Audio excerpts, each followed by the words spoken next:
Hello Jharkhand, welcome to learners creche education. आज के इस क्लास में जनरल साइंस का पार्ट नंबर 35 को शुरू करते हैं।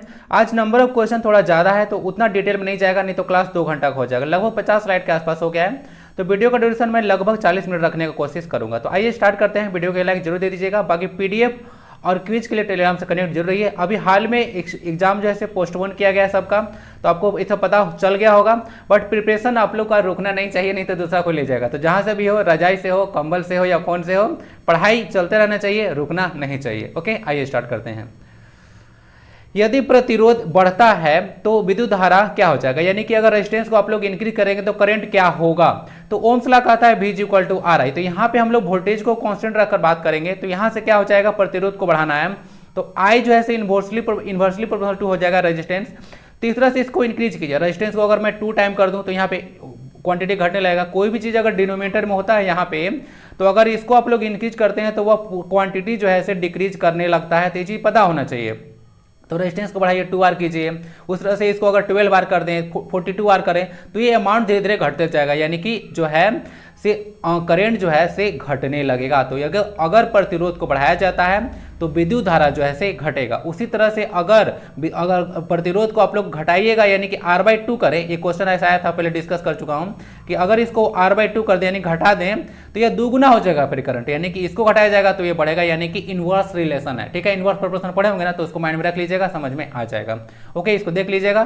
करंट का यूनिट होता है एम्पियर और वोल्टेज का होता है वोल्ट होता है। वोल्टेज को नापने के लिए हम लोग वोल्ट मीटर यूज करते हैं, करंट को नापने के लिए एमीटर यूज करते हैं। एमीटर को सीरीज में कनेक्ट किया जाता है और वोल्ट मीटर को पैरेलल में ऐड किया जाता है।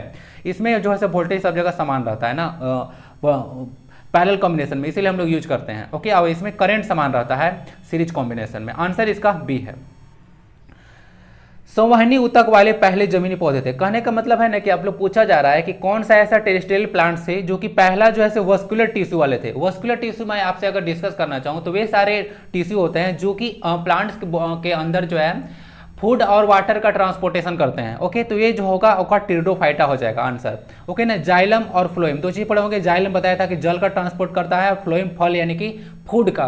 तो जो वाटर और मिनरल का ट्रांसपोर्टेशन करता है उसको ध्यान रखिएगा, जाइलम बोलते हैं टिश्यू, और इसको फ्लोएम टिश्यू बोला जाता है। जो फूड का यानी कि बोल सकते हैं कि फ्रूट का ट्रांसपोर्टेशन करता है एक जगह से दूसरी जगह तक, इस तरह से समझ सकते हैं। तो वह टिरिडोफाइटा पहला जमीनी पौधा था, यानी कि टेरेस्ट्रियल प्लांट था जिसमें जो है वस्कुलर टिश्यू पाया जाता था। सवाल याद देखिए, काफी इंपॉर्टेंट है। प्लांट को टोटल हम लोग 5 भाग में डिवाइड किए हैं। थैलोफाइटा है, ब्रायोफाइटा है, टिरिडोफाइटा है, जिम्नोस्पर्म है, एंजियोस्पर्म है। टोटल यही 5 है, और एनिमल को तो टोटल 10 हम लोग भाग में बांट चुके हैं। ओके ना, इसको देख लीजिएगा। सवाल के साथ अगर एल्गी मिल जाता है तो इसको याद रखिएगा, सवाल मतलब इसको एल्गी बोलते हैं, इसके साथ फंगस मिल जाता है तो वह लाइकेन बन जाता है, जिससे कि लिटमस पेपर निकाला जाता है। आपको पता होगा लिटमस पेपर बनाया जाता है उसके जूस से। आ गया, इनमें से किसका पीएच मान 7 है।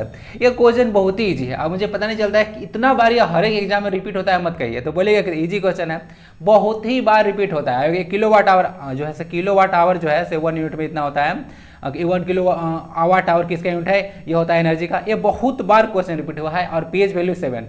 तो देखिए ये जो होता है उदासीन विलयन का होता है, यानी कि न्यूट्रल जो सॉल्यूशन होता है उसका पीएच वैल्यू 7 होता है। तो प्योर वाटर बोलेगा तो उसका पीएच वैल्यू 7 होता है, इसको ध्यान रखिएगा। बाकी कुछ मैं पीएच वैल्यू बताता हूँ। जैसे नींबू का रस है उसका 2.2 होता है। हमारा जो दंत 6 होता है, दंत 6 यानी कि टूथ डीके, उस समय जो है हम लोग का पीएच मान 5.5 होता है। जो वर्षा अम्ल वर्षा होता है उसका पीएच मान 5.5 से कम हो जाता है, सब ध्यान रख सकते हैं। हमारा जो एंटासिड यूज करते हैं पेट में जब खराब हो जाता है तो 10 होता है। जो सबसे स्ट्रॉन्गेस्ट बेस है NOH, उसको ध्यान रखिएगा, इसका पीएच वैल्यू 14 होता है। और एसिल होता है हाइड्रोक्लोरिक एसिड, उसको हम लोग जठर रस के नाम से जानते हैं। तो हमारा जो पेट में उत्पन्न होता है उसका लगभग 1.2 होता है। ऐसे इसका जो स्ट्रॉन्ग अगर हो जाए तो 0 होता है। तो ये सब कुछ चीजें याद रख सकते हैं। बाकी फ्रेश मिल्क का पीएच वैल्यू 6 होता है। ये 10 मिल्क ऑफ मैग्नीशिया को उसको बोला जाता है एंटासिड, मतलब मिल्क ऑफ मैग्नीशिया, MgOH का हॉल्ट है। तो इसका आंसर हो जाएगा उदासीन विलयन। पीएच जो स्केल था वह जो है एस सोरेनसन के द्वारा डेवलप किया गया था। इसका रेंज 0 से लेकर 14 तक होता है। अगेन 0 से 14 बोल रहा हूँ, 1 से 14 नहीं। ओके, इसको ध्यान रखिएगा। 0 इधर जो है 7 से जो पहले है एसिडिक कैरेक्टर को बताता है, और 7 के बाद जो है बेसिक कैरेक्टर को शो करता है। इधर एसिडिक कैरेक्टर बढ़ता है और इधर बेसिक कैरेक्टर बढ़ता है। आंसर इसका बी है। निम्नलिखित तत्वों में से किसमें न्यूट्रॉन नहीं होता। इनमें से किसमें न्यूट्रॉन नहीं होता, ऑक्सीजन, उसके बाद है नाइट्रोजन, हाइड्रोजन, और यहाँ पे लिखा हुआ है तांबा। देखिए हाइड्रोजन में न्यूट्रॉन नहीं होता है। इसका आप लोग देखोगे हाइड्रोजन का सिंबल 1 1 होता है। ये जो हाइड्रोजन है 1 1 होता है, तो इसमें एटॉमिक नंबर जिसको जेड बोलते हैं 1 है, इसका मास नंबर 1 होता है। तो हम लोग जो न्यूट्रॉन निकालते हैं ना, वो हम लोग a माइनस जेड करते हैं, यानी कि मास नंबर में से जो है से एटॉमिक नंबर घटाते हैं, वही नंबर ऑफ न्यूट्रॉन्स होता है। तो हाइड्रोजन एक एक है, तो इसका 0 हो जाएगा, तो नंबर ऑफ न्यूट्रॉन्स हाइड्रोजन में 0 होता है। बाकी सब में कुछ ना कुछ न्यूट्रॉन्स होगा, लेकिन हाइड्रोजन में 0 होता है। इसको देख लीजिएगा, हाइड्रोजन आवारा गैस इसको बोला जाता है, भविष्य का ईंधन इसको कह सकते हैं, कहा जाता है। यहाँ पे कुछ मैं चीज डाल कर रखा हूँ, न्यूट्रॉन से क्वेश्चन आया था, तो देख लीजिएगा। आइसोटोप होता है, आइसोबार्स होता है और आइसोटोन्स होता है। 3 टर्म आपके पास एकदम कंप्लीट होना चाहिए। आइसोटोप्स होता है कि एटॉमिक नंबर सेम होता है, परंतु मास नंबर उन लोगों का अलग अलग होता है, यानी कि ए तो बराबर होता है, लेकिन जेड उनमें अलग अलग होता है, जेड सेम नहीं होता है। उल्टा बोल दिया ना, या जेड सेम होता है, जेड बराबर होता है, बट जो एटॉमिक मास होता है वह बराबर नहीं होता है, इसको ध्यान रखिएगा। दूसरी बात है आइसोबार्स है, तो आइसोबार्स में क्या होता है ना कि एटॉमिक नंबर इसका अलग अलग होता है, यानी कि जेड जो है से बराबर नहीं होता है, लेकिन इसका एटॉमिक मास जो है या वेट बोल सकते हैं वह जैसे बराबर होता है। इसलिए देख सकते हैं आर्गन यहाँ पे लिखा हुआ है, उसके बाद यहाँ पे पोटेशियम लिखा हुआ है, फिर कैल्शियम लिखा हुआ है, तो ये सब चीज इसको याद रखिएगा। इसका मास नंबर सेम होता है आइसोबार्स में, एटॉमिक नंबर अलग होता है।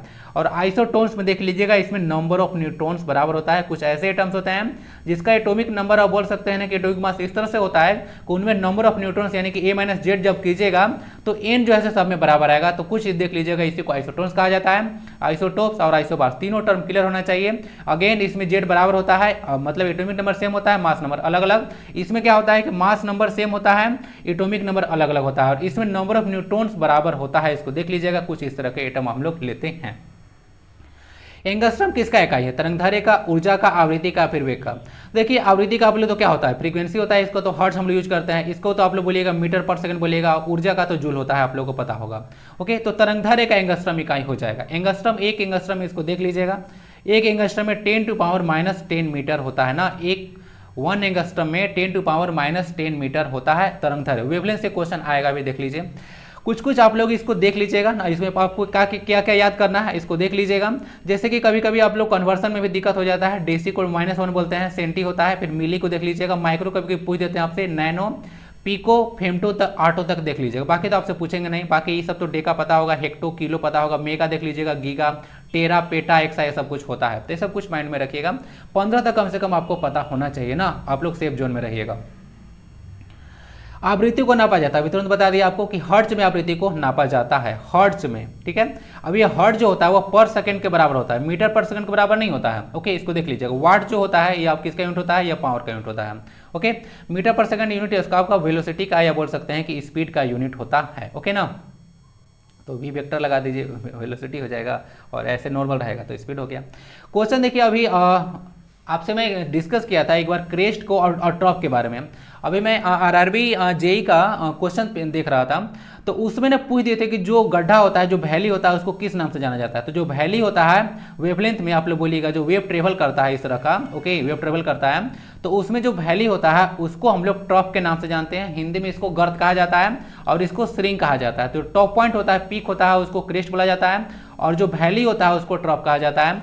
और डिस्टेंस बिटवीन आइदर टू ट्रॉप और जो है से क्रेस्ट जो होता है या फिर दो ट्रॉप के बीच में हम लोग जो डिस्टेंस होता है उसको वेवलेंथ यानी कि लैम्डा के नाम से जानते हैं। इसको ध्यान रखिएगा, क्लियर।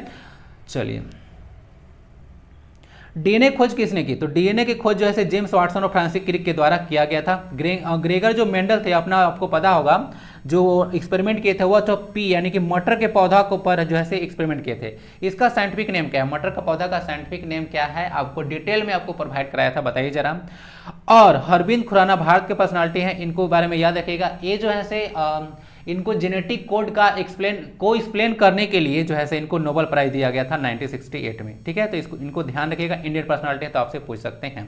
डीएनए का फुल होता है डीऑक्सी राइबोस न्यूक्लिक एसिड। अब इसमें पता होगा डीएनए का जो यूनिट आप लोग बोलते हैं वो होता है जीन्स ना, जीन्स होता है। पी का आप लोग साइंटिफिक नेम जरूर लिखिएगा। ये जो है ग्रेगर मेंडल जो है फादर ऑफ जेनेटिक्स के नाम से जाने जाते हैं, याद रखिएगा, फादर ऑफ जेनेटिक्स।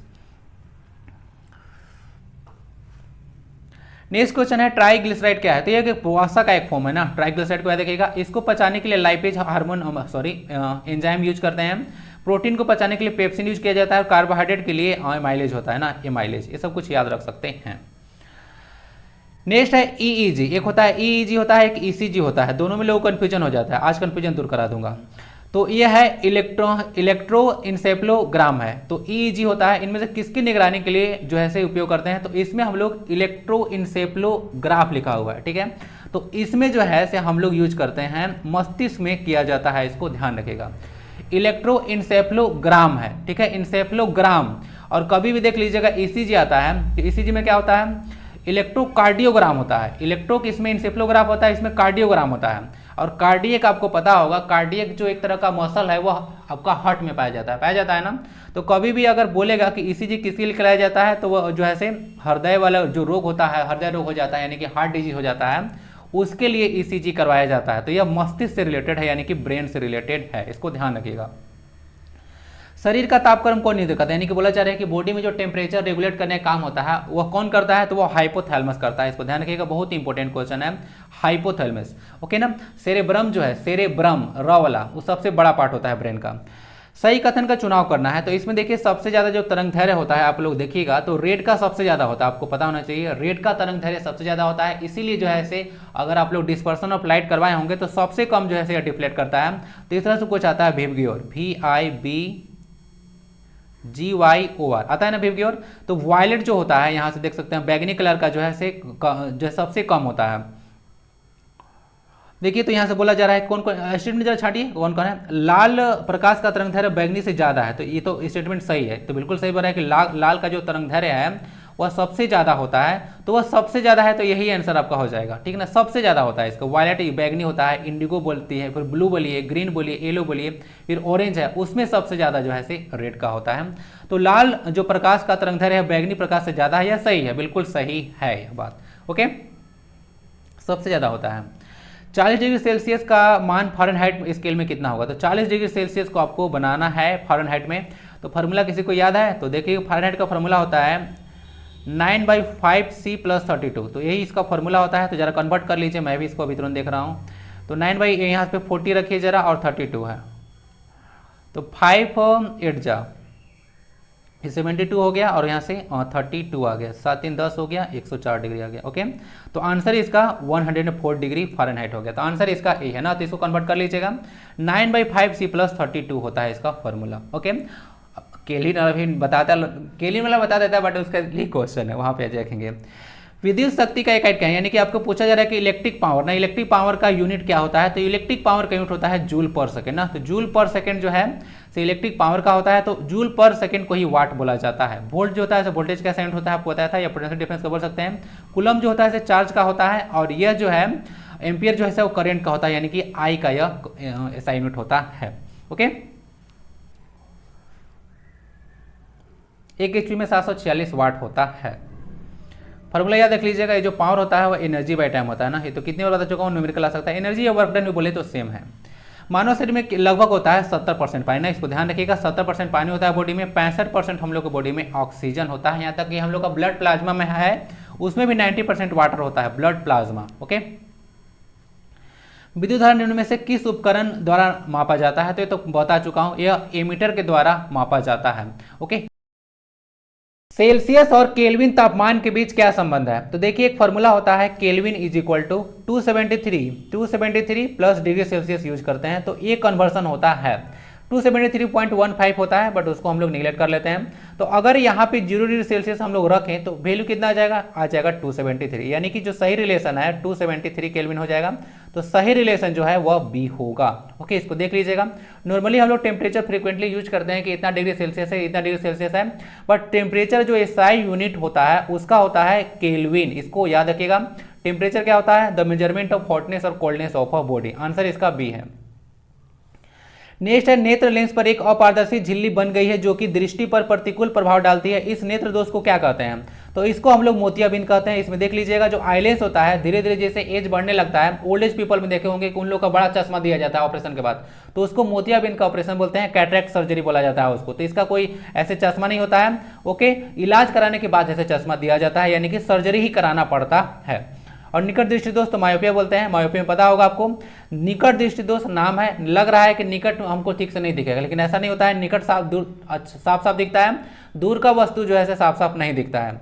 क्लियर। तो इसमें मायोपिया का देख लीजिएगा, इसमें कॉनकेव लेंस हम लोग यूज करते हैं।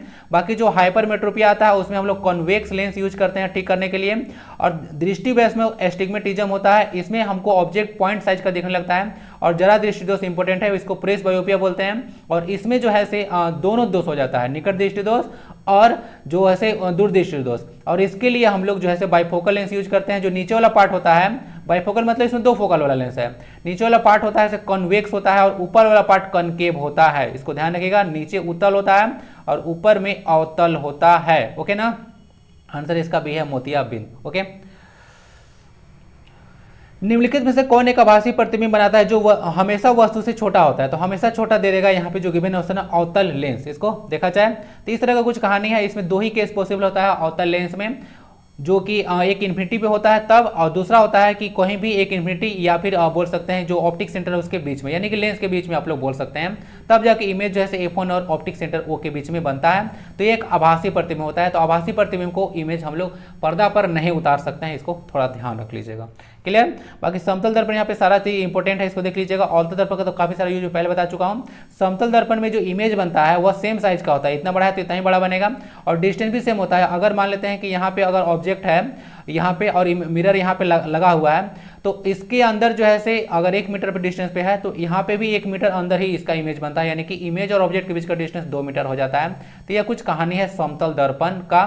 इसमें पार्श्व परिवर्तन होता है, यानी कि लैटरल इन्वर्सन होता है, और इसका फोकस और सेंटर ऑफ कर्वेचर दोनों इन्फिनिटी पे होता है, यानी कि इसका पता नहीं रहता है।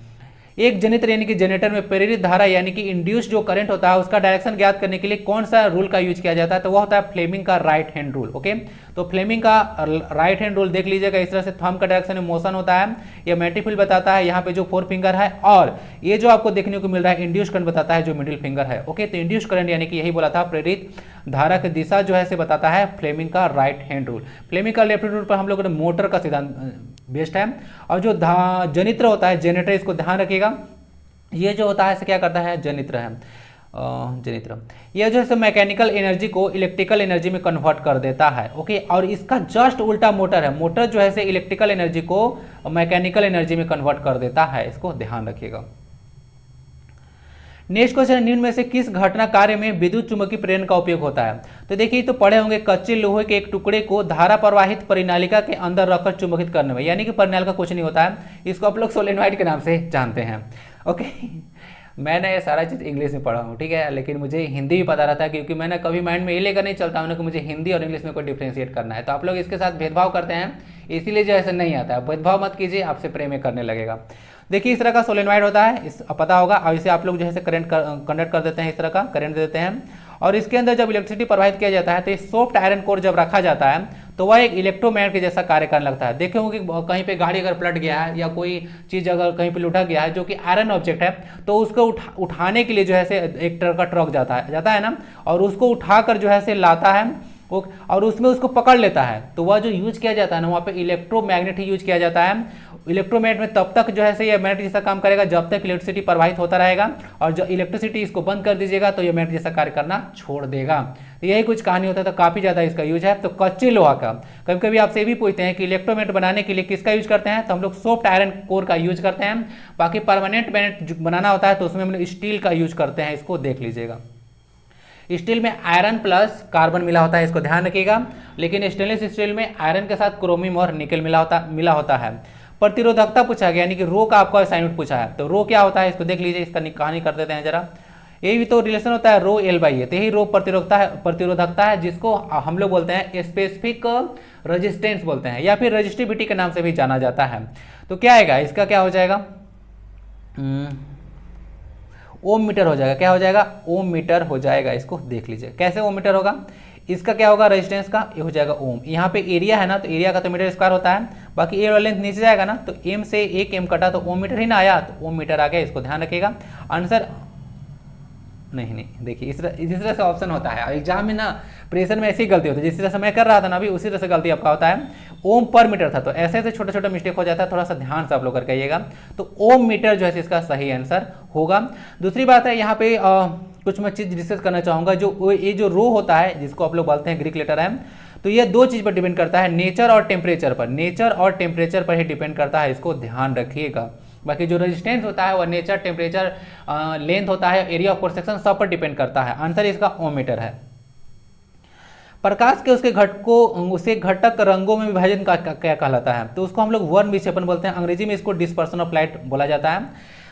घटक रंगों है यानी कि जो प्रकाश का जो लाइट है, क्या बोल रहा हूँ यार हिंदी में आज लाइट का जो 7 कलर होता है उसमें स्प्लिट करना क्या कहलाता है? तो वही वर्ण विक्षेपण यानी कि डिस्पर्सन ऑफ लाइट कहा जाता है उसको। तो ऐसे देखेंगे कहानी, प्रिज्म से जब लाइट कराया जाता है तो यहाँ से इसको जो है से 7 कलर का जो है से लाइट में जैसे टूट जाता है, आपको पता होगा, तो विपग्योर कुछ कहानी करके आता है। तो यही होता है वर्ण विक्षेपण। परावर्तन अपवर्तन पता हो, विवर्तन होता है आपका पवर्तन, ये होता है डिफ्रैक्शन ऑफ लाइट होता है ना, डिफ्रैक्शन ऑफ लाइट होता है। डिस्पर्सन और डिफ्रैक्शन में अंतर है। जब लाइट किसी कॉर्नर पे जाता है ना, कॉर्नर पे, तो वहां से जैसे बेंड करना शुरू कर देता है तो उसको हम लोग विवर्तन बोलते हैं। इसके लिए थोड़ा एक फॉर्मूला याद रख लीजिएगा, D sine theta is equal to N lambda. यह वेवलेंथ है लाइट का, डिस्टेंस बिटवीन स्लिट है, इसको ध्यान रखिएगा, डिफ्रेक्शन एंगल है, और ऑर्डर नंबर ऑफ लिखा हुआ है फॉर मैक्सिमम, और भी वेवलेंथ है, इसको देख लीजिएगा फॉर्मूला, इसको ध्यान रखें। तो आंसर इसका वर्ण विक्षेपण हो गया। इजी क्वेश्चन था। निम्नलिखित में से किस घटना कार्य में विविध, ये तो क्वेश्चन यार फिर से रिपीट हो गया। एक है स्केट सेट। स्केट सेट 1 क्या है? तो स्केट सेट जो 1 है इसको 2016 में लॉन्च किया गया था इसरो के द्वारा। ये जो है से मौसम पूर्वानुमान के बारे में है, या फिर कहाँ पे जो है से तूफान उफान साइक्लोन आने वाला है उसके बारे में यह जानकारी देता है। यानी कि यह जो है से वेदर फोरकास्टिंग के लिए बोल सकते हैं कि यह एक सैटेलाइट है। ओके, तो इसरो का हेडक्वार्टर आपको पता होगा बेंगलोर में है। 15 अगस्त 1969 को इसको फॉर्म किया गया था। वर्तमान में अभी एस सोमनाथ इसके डायरेक्टर है ना, देख लीजिएगा। किसी सेल का विद्युत वाहक बल, विद्युत वाहक बल को आप लोग ना इलेक्ट्रोमोटिव फोर्स के नाम से जानते हैं। अब समझ में आ गया? तो इलेक्ट्रोमोटिव फोर्स के जो होता है क्या होता है ये पूछा गया है। देखिए बंद परिपथ के बीच नहीं होता, खुला परिपथ है। यानी कि जब ये बोला जाता है आपसे कि जब हम लोग इसको सर्किट को क्लोज नहीं करते हैं तो उसके बीच में दोनों टर्मिनलों के बीच जो विभवांतर होता है, यानी कि जो पोटेंशियल डिफरेंस होता है, उसको इलेक्ट्रोमोटिव फोर्स बोला जाता है। जैसे मान लेते हैं कोई बैटरी का 2 यहाँ पे इलेक्ट्रोड है, ओके, एनोड कैथोड, तो इसमें अब हम लोग कभी ना इसमें परिपथ में जिसे बोल सकते हैं कि सर्किट में कनेक्ट नहीं किया है, यानी कि ओपन है, कहीं पे लाइन जो है हम लोग ऑन नहीं किया है, तो उसके बीच जो विभवांतर होता है ओपन सर्किट में, यानी कि अभी हम लोग स्विच ऑन नहीं किए हैं, उस केस में इसको इलेक्ट्रोमोटिव फोर्स कहा जाता है। इसको देख लीजिएगा। पोटेशियम धातु को अधिक वायु में, इसको रिएक्शन कराना है, बहुत इजी क्वेश्चन है। पोटेशियम का रिएक्शन कराना है किसके साथ? ऑक्सीजन के साथ। कराइए जरा रिएक्शन। इसका ना पोटेशियम का K2O होगा। K2O रीजन यही है कि पोटेशियम का वैलेंसी 1 होता है। तो पोटेशियम का अगर वैलेंसी 1 है तो आपको पता होगा कि अगर 1 के साथ ऑक्सीजन रिएक्ट करेगा तो पोटेशियम का वैलेंसी है आपका 1 और इसका है ऐसे लिखते हैं पोटेशियम और ऑक्सीजन। तो पोटेशियम का वैलेंसी 1 हुआ, ऑक्सीजन का 2 हुआ, तो रिएक्शन उल्टा करता है ना, 9 क्लास में पढ़े होंगे। इसका फार्मूला जो है से K2O बन के आता है। ओके, इस तरह से होता है। तो K2O बनेगा रिएक्शन होने के बाद, पोटेशियम ऑक्साइड। ओके ना, पोटेशियम यही है सबसे विक्रियाशील धातु, यही है पोटेशियम है। इस तरह से देख सकते हैं। सबसे हल्की धातु लिथियम है, सबसे भारी धातु जो है से ऑस्मियम है, सबसे इलेक्ट्रोनेगेटिव एलिमेंट है फ्लोरीन। ये तो क्वेश्चन थोड़ा सा अलग लेवल का है, इसको आप लोग इग्नोर भी कर सकते हैं। तो क्वेश्चन साथ में था तो इसको भी डिस्कस कर दिया। इसका जो है से आपको ना पूछना है कि स्ट्रक्चर क्या होता है। तो ये लिखा हुआ है जिनोन टेट्राफ्लोराइड है। तो यह जो है से इसका वर्गाकार समतलीय होता है, यानी कि बोल सकते हैं स्क्वायर प्लेनर इसका होता है। ज़्यादा दिमाग मत लगाइएगा, अगर याद रख सकते हैं तो ठीक है, नहीं तो इसको स्किप कर सकते हैं। स्क्वायर प्लेनर इसका स्ट्रक्चर होता है। क्लास 12 में इसको पढ़ना था, आप लोग पढ़े होंगे पी ब्लॉक एलिमेंट्स, या तो उसमें होगा। PSLV रॉकेट में इस्तेमाल किया जाता है। तो किस तरह का फ्यूल हम लोग इस्तेमाल करते हैं? तो दोनों इस्तेमाल होता है। हम लोग ठोस भी इस्तेमाल करते हैं और द्वितरल प्रबंधक होता है, उसमें हम लोग हाइड्रोजन और ऑक्सीजन का लिक्विड मिक्सचर डालते हैं और साथ में हम लोग सॉलिड जो है से भी कुछ मिक्स करते हैं, उसको बोल सकते हैं बूस्ट करने के लिए सॉलिड बूस्टर यूज किया जाता है। आंसर इसका ए है। PSLV होता है पोलर सैटेलाइट लॉन्च व्हीकल और GSLV होता है जियो सिंक्रोनस लॉन्च व्हीकल होता है।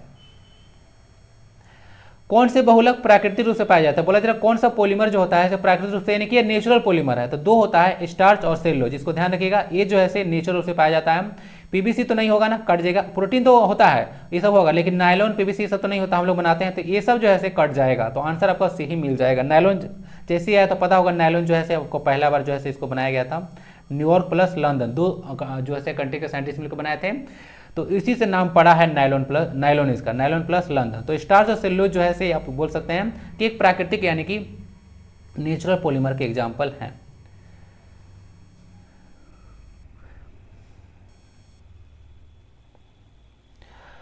नेक्स्ट है ना उत्क्रमणीय अभिक्रिया है, इसको ना आप लोग रिवर्जिबल रिएक्शन समझिए। क्या है? रिवर्जिबल रिएक्शन है। तो रिवर्जिबल रिएक्शन हेतु सही कथन क्या है? देखिए जो उत्प्रेरक होता है ना, अग्र और पश्च अभिक्रिया क्या होता है बताता हूं। अग्र है यानी कि कोई फॉरवर्ड रिएक्शन है, एक होता है बैकवर्ड रिएक्शन। तो फॉरवर्ड रिएक्शन और बैकवर्ड रिएक्शन दोनों में जो है से उत्प्रेरक यानी कि जो कैटालिस्ट होता है वह जो है से समान रूप से प्रभावित करता है। अब कैटालिस्ट क्या होता है? तो कैटालिस्ट जो होता है वह सब कुछ ऐसे पदार्थ होते हैं जो रेट ऑफ रिएक्शन को जो है से बढ़ा देते हैं। तो जो उत्प्रेरक होता है वह दोनों में काम करता है। इस तरह से देख सकते हैं ये सब कुछ रिवर्जिबल रिएक्शन के एग्जांपल है। ये हाइड्रोजन आयोडाइड है, यहाँ पे अमोनिया गैस बना है। तो अमोनिया में इसका क्या है? रिवर्जिबल रिएक्शन में है, यानी कि इसको जब तोड़ा जाएगा तो हाइड्रोजन और नाइट्रोजन में यह टूट जाएगा। उसी तरह से कैल्शियम ऑक्साइड और कार्बन डाइऑक्साइड बना है जब कैल्शियम कार्बोनेट की हीट किया जाता है, और यह रिवर्जिबल रिएक्शन भी है। आप लोग इसको तो पढ़े होंगे। तो ये सब कुछ रिएक्शन है। तो अगर कैटालिस्ट यहाँ पे कुछ होता है तो ये जो फॉरवर्ड रिएक्शन इधर से हो रहा है और उसको भी अफेक्ट करेगा, और जो बैकवर्ड रिएक्शन हो रहा है उसको भी अफेक्ट करेगा कैटालिस्ट। इसको ध्यान रखिएगा। आंसर इसका सी है। नेक्स्ट है एक फ्रिज में जो शीतलक होता है, यानी कि आप लोग जो रेफ्रिजरेटर में जो यूज करते हैं ठंडा करने के लिए, उसको क्या बोला जाता है? तो वो जो होता है फ्रियोन होता है। फ्रियोन का देख सकते हैं डाइक्लोरो टेट्राफ्लोरो इथेन है ना, तो इसी को फ्रियोन बोला जाता है। ये सब जो होता है से क्लोरोफ्लोरोकार्बन जो है से ये सब जनरेट करता है, जो कि बाद में ओजोन गैस को हानि पहुंचाता है। इसको ध्यान रखिएगा। तो यही शीतलक के रूप में फ्रियोन का प्रयोग किया जाता है। क्लोरीन जो है साफ करने के लिए यूज होता है ना, पानी को साफ करने के लिए क्लोरीन गैस का यूज किया जाता है। इसको ध्यान रखिएगा। ब्लीचिंग पाउडर बनाने के लिए यही गैस का यूज किया जाता है। जब कैल्शियम हाइड्रोक्साइड पर क्लोरीन गैस डाला जाता है 40 डिग्री सेल्सियस पर, तब जाकर ब्लीचिंग पाउडर बनता है। काटने के बाद सेब का भूरे रंग में बदलना किसका उदाहरण है? तो यह एक ना रासायनिक परिवर्तन है। तो इसमें कुछ चेंजेज आता है, जैसे यहाँ पे देख सकते हैं लिखा हुआ है, नेट से उठाया था डायरेक्ट, कि न्यू केमिकल बनता है। इसमें होता क्या है कि एंजाइम होता है जिसको आप लोग पीपीओ बोलते हैं, रीड कर लीजिएगा। और उसके साथ जब रिएक्शन होता है तो न्यू केमिकल बन जाता है जिसको ओक्यूनोन्स के नाम से जाना जाता है। तो इस तरह से रिएक्शन होता है तो एक रासायनिक परिवर्तन होता है। यह रासायनिक जो परिवर्तन होता है वह परमानेंट जो होता है, इसको एक रिवर्जिबल चेंज नहीं होता है, एक नॉन रिवर्जिबल होता है, यानी कि इरिवर्जिबल चेंज बोल सकते हैं। और भौतिक परिवर्तन जो होता है रिवर्जिबल नेचर का होता है। जैसे आप लोग क्या किए, जैसे कि आप लोग पानी से बर्फ बना दिए, लेकिन बर्फ से फिर से पानी बना दीजिए तो वो भौतिक है। लेकिन रासायनिक परिवर्तन में आपका आया कि मिल्क से आप लोग कर्ड बना दिए, तो क्या कर्ड से आप लोग मिल्क बना सकते हैं? तो जी नहीं, ऐसा आप लोग नहीं कर सकते हैं। तो यह एक रासायनिक परिवर्तन का एग्जाम्पल है। विटामिन B2 का रासायनिक नाम क्या है? तो मैं पहले बता चुका हूं, इसको राइबोफ्लाविन के नाम से जाना जाता है। स्कोर्बिक एसिड है ना, स्कोर्बिक एसिड। ये जो है विटामिन सी का नाम है। रेटिनॉल बोला जाता है विटामिन ए को, और थायमिन B1 को बोला जाता है। और ये जो राइबोफ्लाविन है वह B2 का हो गया। देख सकते हैं फिर से आज डाल दिया हूं यहाँ पे, B1 हो गया, थायमिन देख लीजिएगा, B2 को राइबोफ्लाविन बोला जाता है। 3 होता है नियासिन, पैंथेटोनिक होता है या पेंटेथोनिक एसिड होता है, पैराडॉक्सिन 6 है, बायोटिन 7 है, 9 फोलिक एसिड, और C12 जिसको साइनोकोबालामिन बोला जाता है। इसको ध्यान रखिए, इसमें कोबाल्ट पाया जाता है, तो इसीलिए पूछते हैं, बहुत ज़्यादा पूछा गया है। ये जो पूछते हैं ना विटामिन B12 किसमें जो है कोबाल्ट पाया जाता है, बहुत बार पूछा गया है इसको। उसके साथ ही डी को देख लीजिएगा, इसको हम लोग कैल्सीफ्लोरोल के नाम से जानते हैं। और ई होता है उसको टोकोफ्लोरोल बोलते हैं। और जो ई के बाद क्या बचा के, उसको हम लोग फिलोक्विनिन के नाम से जानते हैं। तो सारा चीज हो गया। अरे भाई आज क्वेश्चन रिपीट क्यों हो रहा है बार बार? निम्न में से कौन सा एक ठोस है? तो देखिए ये क्लोरोफॉर्म, इथाइल अल्कोहल और ईथर, ये सब तो गैस होता है। ये गैस कौन कौन होता है? सॉरी, ये जो अरे भाई क्लोरोफॉर्म और ईथर ये गैस होता है। इथाइल अल्कोहल जो होता है, इथाइल अल्कोहल ये होता है C2H5OH, तो ये लिक्विड होता है। आप लोग जो दारू पीते हैं वही है, ठीक है। आयोडोफॉर्म एक सॉलिड होता है ना, आयोडोफॉर्म, अगर इसका नाम लिखे हैं तो CHI3 हो जाएगा। क्लोरोफॉर्म होता है CHCl3। ओके, इसको देख लीजिएगा। तो आयोडोफॉर्म एक सॉलिड होता है। आयोडीन एक सबलाइम सब्सटेंस है, इसको ध्यान रखिएगा, यानी कि यह सीधे जो है सॉलिड से गैस में कन्वर्ट हो जाता है। निम्नलिखित प्रकार में से किस विद्युत चुंबकीय विकिरण में सबसे लंबे तरंगदैर्घ्य होता है? यानी कि बोला जा रहा है किसका वेवलेंथ सबसे ज्यादा होता है? कौन सा जो है इलेक्ट्रोमैग्नेटिक वेव है ना, विकिरण बोल सकते हैं एक तरह का वेव। तो यार यहाँ पे विकिरण रेडिएशन बोलिए आप लोग। तो जो इलेक्ट्रोमैग्नेटिक रेडिएशन है किसका जो है सबसे ज्यादा जो है वेवलेंथ होता है? तो जो आपने थंबनेल में देखा था वही क्वेश्चन आ गया। तो आइए इसको देख लीजिए आप लोग। ये है थोड़ा रेडियो वेव का सबसे ज्यादा होता है, उसके बाद घटते जाता है ना। ऑर्डर या देखिए कभी कभी छाटने के लिए आ जाता है, या ऑर्डर में लगाने के लिए भी आ जाते हैं। एग्जामिनर का दिमाग खराब हुआ तो दे देते हैं कभी कभी। तो रेडियो सबसे पहले होता है, इसको देख लीजिएगा। उसके बाद माइक्रो आता है, उसके बाद इंफ्रारेड आता है, फिर विजुअल लाइट आता है, फिर अल्ट्रा वायलेट आता है, एक्सरे और गामा सबसे लास्ट में होता है। ओके ना, तो इसको ध्यान रखिए, गामा सबसे लास्ट में, उसके पहले एक्सरे है, फिर उसके बाद अल्ट्रा वायलेट है। ओके, इसको ध्यान रखें। तो सबसे ज़्यादा रेडियो वेव्स का ही हो जाएगा, तो ज़्यादा दिमाग नहीं लगाना था। रेडियो जो तरंग था उसका जो है वेवलेंथ सबसे ज़्यादा होता है। और बाकी जो पेनिट्रेटिंग पावर होता है, कौन सी याद रख लीजिएगा, जो गामा जो रे होता है ना उसका पेनिट्रेटिंग पावर सबसे ज़्यादा होता है। अल्फा बीटा गामा कभी देंगे तो पेनिट्रेटिंग पावर यानी विभेदन क्षमता पूछेंगे किसका सबसे ज़्यादा है, तो वह गामा रे का होता है। समझ गए, देख लीजिएगा, पीडीएफ डाउनलोड कर लीजिएगा। इनमें से कौन जो है नाइट्रोजन का उर्वरक नहीं है, यानी कि बोला जा रहा है कि नाइट्रोजन का एक फर्टिलाइजर नहीं है। तो यह जो सुपर फॉस्फेट ऑफ लाइम है, यह जो है सिर्फ फास्फोरस का है ना, हम लोग जो है अगर चाहते हैं कि सॉइल में फास्फोरस ऐड करें उसके लिए यूज होता है। ओके, बाकी यह नाइट्रोजन का नहीं है। इसमें नाइट्रोजन पाया जाता है, अमोनियम सल्फेट तो आपको पता होगा, और यूरिया तो बहुत फेमस है, NH2CONH2, यही सब कंपाउंड था पहला जो कि लैब में बनाया गया था ना, आपको पता होगा, अमोनियम साइनाइड को हीट करके। तो ये सुपर फॉस्फेट ऑफ लाइम जो है यह फास्फोरस देता है, न कि एक नाइट्रोजन। ओके, इसको ध्यान रखिएगा। यूरियम नाइट्रोजन 40% होता है। अब तो क्वेश्चन बहुत कम पूछते हैं, पहले बहुत पूछा जाता था, अब बहुत ईजी हो गया, 46%। नमक को बर्फ के साथ मिलाने पर क्या होता है, उसका हिमांक, हिमांक मतलब होता है ना फ्रीजिंग पॉइंट। तो फ्रीजिंग पॉइंट क्या होता है, तो फ्रीजिंग पॉइंट उसका जो है धीरे धीरे घटने लगता है। ओके ना, कहाँ गया, तो आंसर इसका ये हो जाएगा, फ्रीजिंग पॉइंट उसका घटेगा, बढ़ेगा नहीं। फ्रीजिंग पॉइंट अगर बढ़ेगा ना तो वह धीरे धीरे क्या होता है कि वह जो ऐसे फ्रीजिंग पॉइंट बढ़ेगा तो और जमने लगेगा, लेकिन फ्रीजिंग पॉइंट घटने लगता है, इसका मतलब है वो धीरे धीरे पिघलने लगेगा। फ्रीजिंग पॉइंट घटना का मतलब ये था, फ्रीजिंग पॉइंट बढ़ेगा यानी कि और निगेटिव में चला जाएगा, और जितने ज़्यादा निगेटिव में जाएगा उतना ही ज़्यादा वह जमते जाएगा। लेकिन यहाँ पे मिलाने के बाद उसका जो है हिमांक यानी फ्रीजिंग पॉइंट घटता है तो धीरे धीरे बर्फ पिघलने लगता है। आप लोग देखे होंगे नॉर्मली जो कभी जम्मू कश्मीर में न्यूज में सुने होंगे कि बहुत सारा साल्ट जो है छिड़का जा रहा है, ओके, और जो है ताकि बर्फ पिघल सके, आवागमन रुक गया है, आप लोग न्यूज में सुने होंगे, लेकिन अब तो आप लोग सुरंग बना दिए। आंसर इसका ए है। That's it for this class. Class लगता है छोटा हो गया होगा, ज़्यादा बड़ा नहीं हुआ होगा। तो वीडियो कैसा लगता है फीडबैक जरूर दीजिएगा। मिलते हैं नेक्स्ट क्लास में। वंदे भारतम, लाइक जरूर करें। जय हिंद।